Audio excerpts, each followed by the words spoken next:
پیارے دوستو، اللہ تعالیٰ فرماتے ہیں وہی ہے جس نے آسمانوں اور زمین کو 6 دنوں میں پیدا کیا، پھر عرش پر جلوہ فرما ہوا۔ وہ خوب جانتا ہے اس چیز کو جو زمین میں جائے اور جو اس سے نکلے، جو آسمان سے جو کچھ نیچے آئے اور جو کچھ اوپر چڑھ کر جائے۔ جہاں کہیں تم ہو وہ تمہارے ساتھ ہے، اللہ تمہارے اعمال کو دیکھ رہا ہے۔ اسی طرح اللہ تعالیٰ نے سورہ ہود آیت نمبر 7 میں فرمایا ہے، اور اللہ ہی وہ ذات ہے جس نے 6 دنوں میں زمین اور آسمان کو پیدا فرمایا اور اس کا عرش پانی پر ہے۔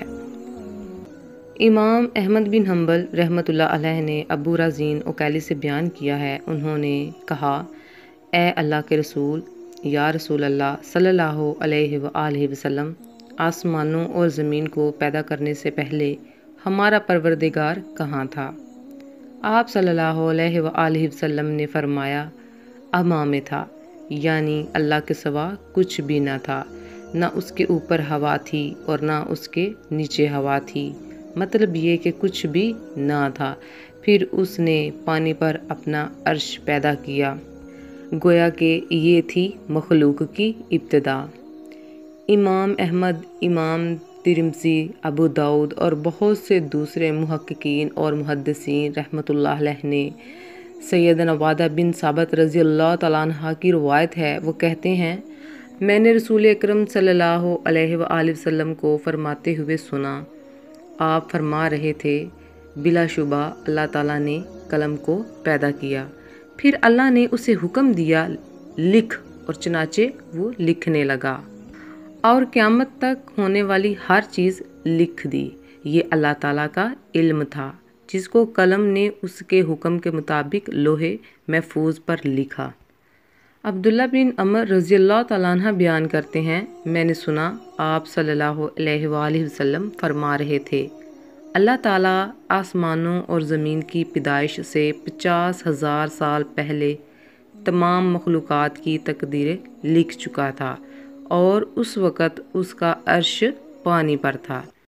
اسلامک انفارمیشن کے پیارے دوستو، نبی کریم صلی اللہ علیہ وآلہ وسلم نے فرمایا، اللہ تعالیٰ نے ہفتہ کے دن مٹی کو پیدا کیا، اتوار کے دن زمین پر پہاڑ، اور پیر کے دن درخت، منگل کے دن جراثیم، مصائب، تکالیف اور بیماریاں، بدھ کے دن نور کو، اور جمعرات کے دن چوپایوں کو پھیلا دیا، اور تمام مخلوقات نے جمعہ کے دن آخری گھڑیوں یعنی عصر اور رات کے وقت کے درمیان حضرت آدم علیہ السلام کو پیدا کیا۔ مطلب یہ ہے کہ اللہ نے آخری مخلوق میں انسان کو پیدا کیا۔ اس سے واضح ہوتا ہے کہ ابتدائی مخلوقات کی ترتیب کیا تھی۔ ان میں سے آخری نمبر حضرت آدم علیہ السلام کا تھا، جبکہ حضرت آدم علیہ السلام نسل انسانی میں سب سے پہلے اور تمام انسانوں کے باپ تھے۔ انسانوں سے پہلے فرشتے اور جن پیدا ہو چکے تھے۔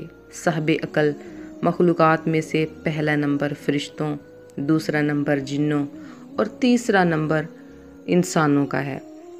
فرشتوں کا اصل ٹھکانہ آسمان ہے۔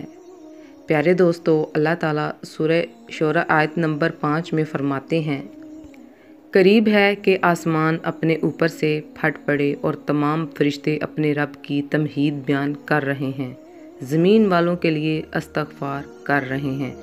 نبی کریم صلی اللہ علیہ وآلہ وسلم کا ارشاد ہے کہ فرشتوں کو نور اور جنوں کو آگ سے پیدا کیا گیا، اور آدم کو اس چیز سے پیدا کیا جو تمہارے لیے بیان کر دی گئی، یعنی مٹی۔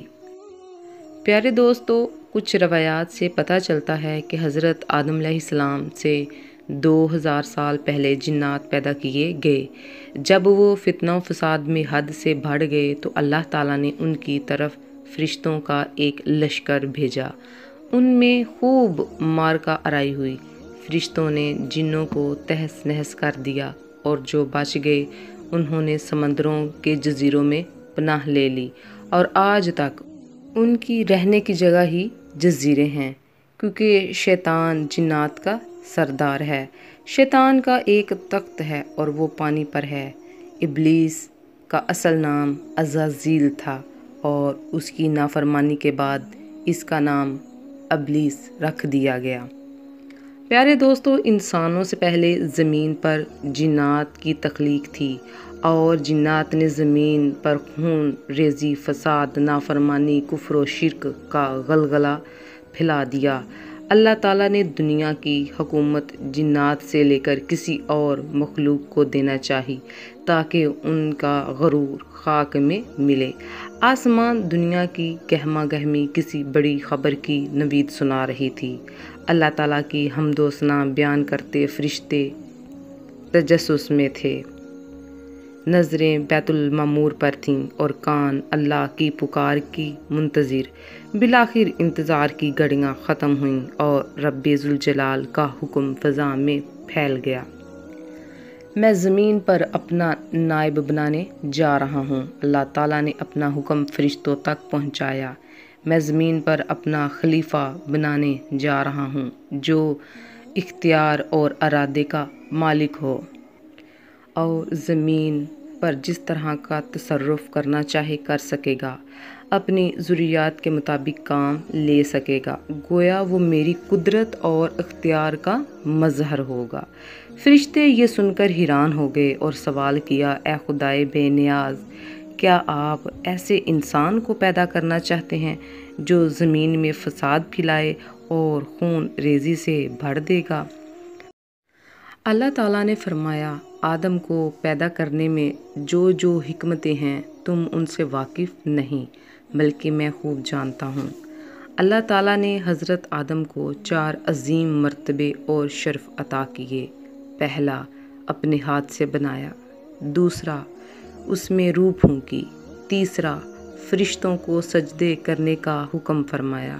چوتھا، اشیاء کے ناموں کے علم سے سرفراز کیا۔ انسان کی پیدائش اور انسان کو دنیا میں خلیفہ بنا کر بھیجنے کا مقصد اور اس کے راز صرف خدا جانتا ہے۔ پیارے دوستو، امید کرتی ہوں آج کی ویڈیو آپ کو پسند آئی ہوگی۔ اگلی ویڈیو کے لیے اجازت دیجیے۔ اللہ حافظ۔